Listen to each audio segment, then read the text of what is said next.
He is a household name when it comes to North Dakota high school football and wrestling. But on the dirt track, Lisbon's Jordan Sours is still working his way to the top.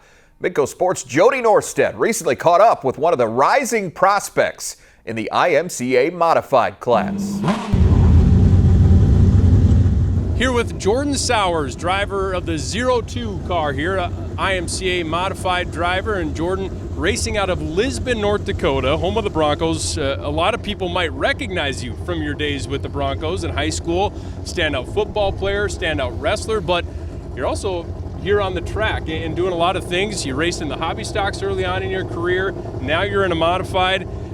How has racing kind of become a part of your life? Because the football and the wrestling, we can probably kind of gauge how that became a part of your life, but where did the racing spark start? Oh, as long as I can remember, I always grew up around it, and my uncle did it, and that's how I pretty much got into it. But my dad also did it before I was born, and so then we just grew up going to the races every weekend, Friday, Saturday, Sunday nights, and then once I got older, I got more interested in it, wanted to do it, and so, what was it? Probably 5-6 years ago now, I took over my uncle's car, which was a hobby stock. How important was having that success that you had? Because you had some wins there in the last couple of years before jumping up to a modified. It's really a confident booster, and just even the seat time and that in a car like that, it will help with any kind of driving. So. What did you like about driving in that class? It was more of a driving like a normal car. There's not much suspension, and you can kind of expect what's going to happen and whatnot. So that's kind of leads into my next question. You jumped from the hobby stocks to the IMCA mods last year. What was the change like? What are some of the differences? Oh, it was completely different. I had to learn how to race again, basically. It's the suspensions. If you change one thing, it changes another thing. It's just so it fights each other almost. It's really, I don't know, frustrating sometimes. This year you have several top 5 finishes, so it seems like from the outside in that you're starting to get a hang of this thing. What have you gained more comfortable with?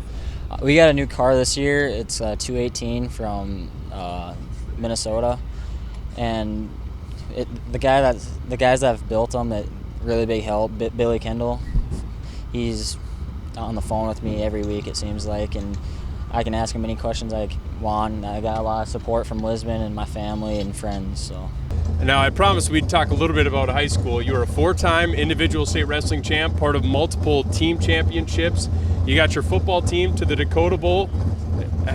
Now you've had a little bit of time to reflect on that. How much pride do you kind of take in what you were able to do in your high school years? Oh, I wouldn't say it was me. It's everybody around me. I'd say that's helped me train and get me to where I was. And I don't know, it's sad to watch it go away, but I'm accepting it. But the future will be really good for Lisbon. Racing, wrestling, and football. Which one is the toughest? Which one is your favorite? Oh boy. I'd say wrestling's probably the toughest, and depending on the season is my favorite. If it's summertime racing, if it's winter wrestling, and if it's fall football. You said you're going to lineman school this fall. Are you going to continue to do the racing, though, as well every summer? Yep, that's the plan. Do it till I die. Do it till you die. How about this guy? Jordan Sours, driving the 02 here around the North Dakota area, back in Lisbon, his hometown, of course, and here at Red River Valley Speedway. Thanks, Jordan, for the time. Thank you. Thank you, Jody. Well, Sours is currently 9th in the point standings at Red River Valley Speedway and recently registered his highest finish of the season, taking 2nd in the feature on July 30th.